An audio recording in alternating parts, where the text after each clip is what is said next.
Welcome to changing an Equinox head gasket part 1. Uh, this took me way longer than it probably should have. Almost would have been easier for me to drop the whole motor and pull it apart out of the car than it was to actually do it in the hole like I did. But you know, hindsight. Anyway, so right now I went around, sprayed all the fasteners, got them loosened up. Now with some penetrating oil, and now I'm going through and cracking everything loose on the upper intake, um, and fighting with the spark plug wires because they'd been on there a little while. But you know, hey, I was hoping I'd be able to save them. Unfortunately, one of them, the core ripped out of it. I haven't even checked the back three. I just pulled the whole head off with the plug wires in place because I knew I had to replace one. Might as well replace them all. But anyway, so this vehicle came with a. I've been fighting with it for a little while. It had an overheating issue, and we went back and forth, changed the thermostat, checked the fans, did all the normal stuff, burped the system, and it worked fine for a little while. But after a bit, it became evident that it was still filling the system up with air. It was just displacing the water back out of it. So it pretty much leaves it down to a cracked head or a head gasket. And here I am looking for a bolt that I dropped, which I still haven't found. I'll make sure I locate that one before I put this all back together. It's probably hiding in a little nook on top of the transmission. But anyway, so moving on to other things. But yeah, it's I don't do much head gasket work, so and I do apologize for it being so dark. This project took a little bit of a break while I was doing other projects. So when I came back and kind of thought about it, I ended up changing my lighting sources in the shop, so it's a lot easier to see what's going on. But basically, I'm just carefully taking everything off, laying it out of the way, and as I work my way through everything. I normally like to just pull harnesses off as a unit and then lay them over, nice and neat out of the way. Can't always get away with that. I think for the fuel injection rail, I left all that little short harness attached to the fuel injectors. Just pulled a couple odds and ends ones and tucked them out of the way. But yeah, not too many bolts that actually hold the upper intake onto the lower intake, and yeah, it didn't take long at all, and here we are into getting it done, just looking it over. First look inside this particular motor. Anyway, so now we're on to better lighting. It's probably been almost 2 months since I started taking it apart, and I should have put the car up on jack stands because with where the tripod's at, every time I bump up against the car, it shifts. Anyway, so yeah, I'm working on getting that harness loose for the upper intake. At some point, I realized I need to move my air box. Oh yeah, got to clean all the pine needles up, keep them out of the engine. Yeah, this car sat for a little while waiting for me to have garage space. But yeah, now getting the some of the hoses loose, so that way I can get that all out of the way. Yeah, it should go together a lot easier than it came apart. I didn't, some things have been on there literally since the beginning of the car. They've never been apart, and that's a lot of miles and a lot of years. I decided to pull the computer apart just because I didn't want to end up damaging something. The way the GM did these motors is actually pretty good if you want to pull the whole engine out as a package, because you can just take the computer loose from from the harness and lay the harness up on top, and then this whole motor assembly drops down through the bottom really easily. There's lots of room for it, and then you just pick up on the front of the car enough where you can slide it out from underneath. I got a little dolly that helps with that. Okay, now we're getting the, what was that one? I can't even remember what that was. There was so much stuff I took apart. I think, yeah, that was a harness that was in the way there.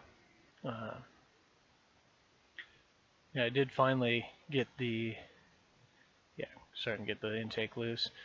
My original plan was to just flip the intake upside down, leave it laying off to the side, mostly because I was having a hard time with the quick disconnect on the fuel line there. And I thought, you know what, I'm going to try it one more time. Because you can't, there's a bracket in the way right where the tool needs to go. I'm sure GM has a special tool for that. And I ended up buggering up one of the little locking tabs. I think I got it where it'll lock back down when we're all done. Just fine, so not too worried about it. But yeah, so continuing on, and yeah, that kind of changed the plan once I was able to get that fuel line loose.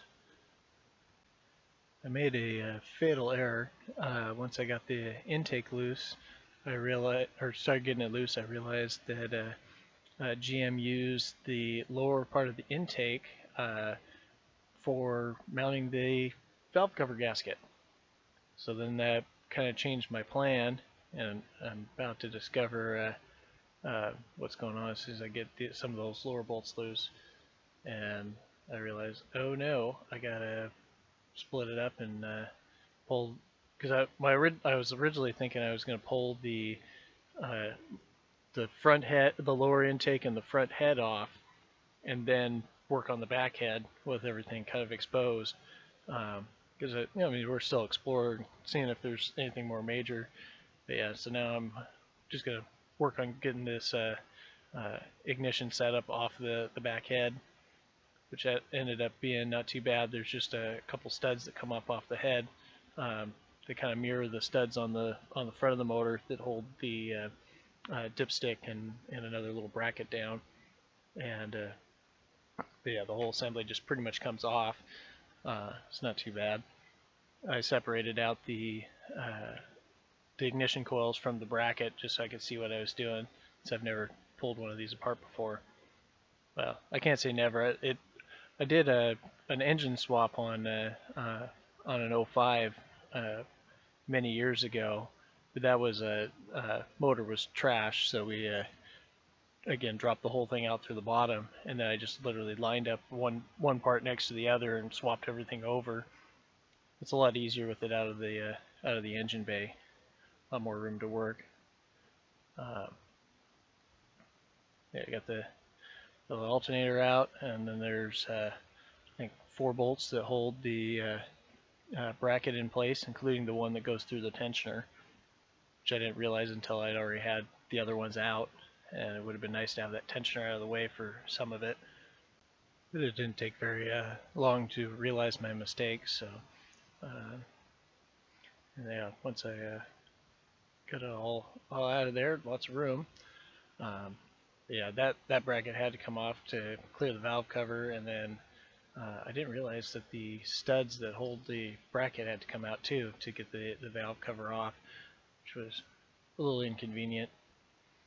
And you know, when you see me dipping off camera for a little while, I'm actually taking and kind of reassembling some of the sub-assemblies, so that way I won't forget where everything's at. It's kind of one of those old habits I've had where when I was working on stuff and it's going to be apart for a little while. This one won't be, but I still do it anyway because it makes your reassembly go a lot easier, because then you know all the bolts are together, you know roughly where all the bolts are supposed to go. It's just a matter of lining up the big pieces. Okay, we got the rear cover loose, and I wonder if this is, yep, I got that one off. The gasket's kind of weird on those. It's like a molded rubber gasket, and then it has a kind of a wide spot right where the lower intake and the top of the head meet, probably to help seal that area up so we don't, there's no issues. Ended up, I was trying to get the dipstick out initially, but I got it out later once the exhaust manifold was loose. And I got my my son talking at me trying to help. But yeah, we're continuing on. got that loose. And then, yep, going around trying to get the intake pried up. There's only really one good spot to pry on it without hurting anything. It's the corner closest to the camera. But unfortunately, it took me way too long to realize that I'd forgotten one bolt in the intake. So I'm trying to pry it, but I'm trying not to be too forceful either, in case something was hung up. Because the last thing you want to do is break an aluminum manifold. So yeah, just being careful with it, and then yeah, I think I'm about to realize my mistake again. I mess up all the time when I'm working on stuff, but it's a matter of working through it and making sure you do everything right, especially when it's going back to coming apart's not a big deal, but definitely when you're going back together, everything's got to be spot on perfect. So, yep, all my frustration, and I still haven't figured it out that it's hung up, and there we go. The intake came right off, and there's one pipe on the back side, and I'm fighting with there, goes into the thermostat housing. And it's kind of a tricky bugger to get out because it goes in, but there's a stud that it mounts on the head that restricts its movement. All right, so there's a messed up intake gasket port, or intake port, not intake port, the coolant passage on the intake. That was getting ready to blow. Unfortunately, we're going for deeper stuff. So I'm taking the rockers off one at a time, setting them in a dedicated box, all in order, so that way I can just load them right back in again. I don't have to worry about mixing them up. And now we're working on the exhaust manifold. I think I ended up found one of the studs had actually been broken off. It was inside the aluminum panel or heat shield, so just something that happened over the life of the vehicle. You know, you get in these deals and find stuff that no one knew until you're actually in there taking it apart. So that'll be interesting when I actually get that stud pulled out again, which will be part 2 of this thing when I go through and recondition the heads, recondition the block, and get everything ready to go back to cleaned up and ready to go back together. I was hoping to leave the exhaust manifold attached to the head and just pull it all out as a unit, just taking the it loose at that flex pipe, but all the fasteners were a little on the stiff side, so I wasn't able to do that. I did eventually get the pipe and the other part separated, so when it goes back together, I'll be able to assemble the manifold on the head, set it on there, and then hook up the pipe in a different motion. That little flexible section in the middle allows you to get the pipe out one side at a time. And when I did the back head, I left the manifold right on, even left the plug wire still on it, which worked out. It was a lot less frustrating than trying to wrench on the back side, not being able to see, and such a reach, because those studs are in there pretty good. I was surprised all the studs came out. They didn't. The nut on the end didn't come off of them.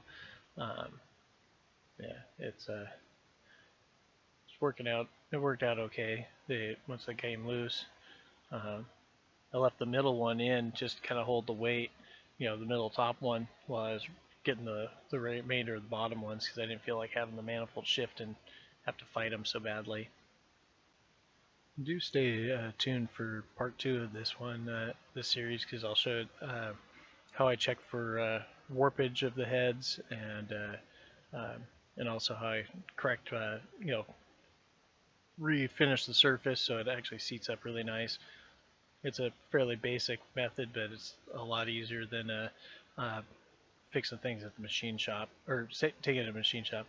Decided to let my son try and break one loose, just so he could kind of see that it's not as easy as it looks. He was in there chattering about everything but working on a car.